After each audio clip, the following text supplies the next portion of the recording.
السلام عليكم ومرحبا بكم في وصفات مرام. اليوم راح نديروا مع بعض تحلية البرتقال، تجي هايلة وبنينة وبقوام كريمي من أروع ما يكون. نخليكم مع الوصفة.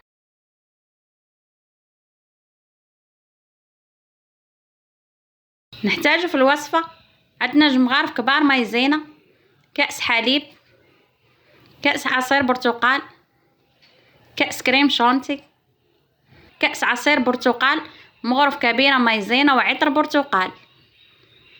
هنا عندنا بسكوي شرشار ووحدة فلولا فاني. بسم الله على بركة الله. نبداو مع الوصفة. هنا نضع كسرونة، نضع كأس حليب، كأس عصير برتقال، نضع وحدة فلو نوارة لافاني، ونضع جوج مغارف كبار مايزينا.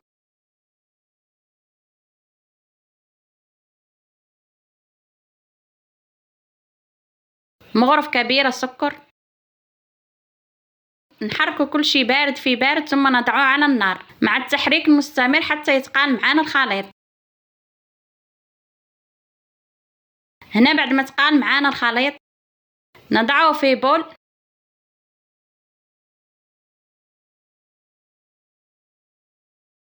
ثم نغطي الخليط تاعنا بالسلوفان، ثم نضعه في الثلاجة حتى يبرد معانا الخليط. هنا بعد ما بردت الكريمة نتاعي نخلطوها بالباتور،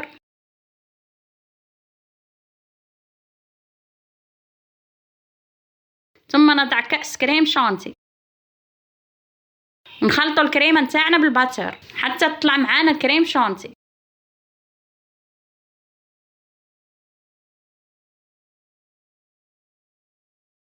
هنا بعد ما رحيت البسكوي نتاعي نضعه كطبقة أولى حتى نكمل جميع الكمية.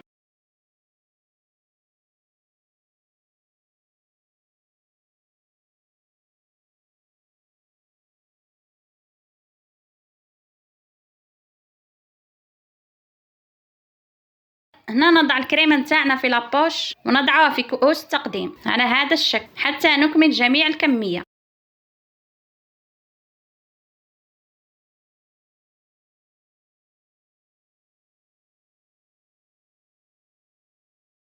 هنا بعد ما كملت جميع الكمية نجول الطبقة الثالثة. نحتاج في الطبقة الثالثة عندنا كأس عصير برتقال، عطر برتقال، مغرف كبيرة مايزينا ومغرف كبيرة سكر.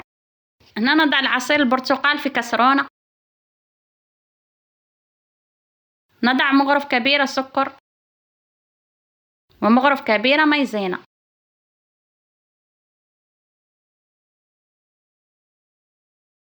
نخلطوا الخليط نتاعنا بارد في بارد ثم نضعوه في النار حتى يتقال معانا الخليط مع التحريك المستمر.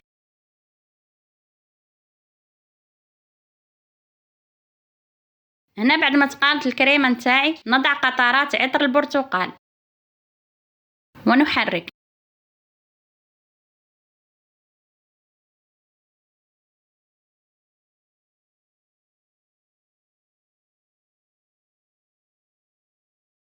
ثم نضعه كطبقة ثالثة حتى نكمل جميع الكمية.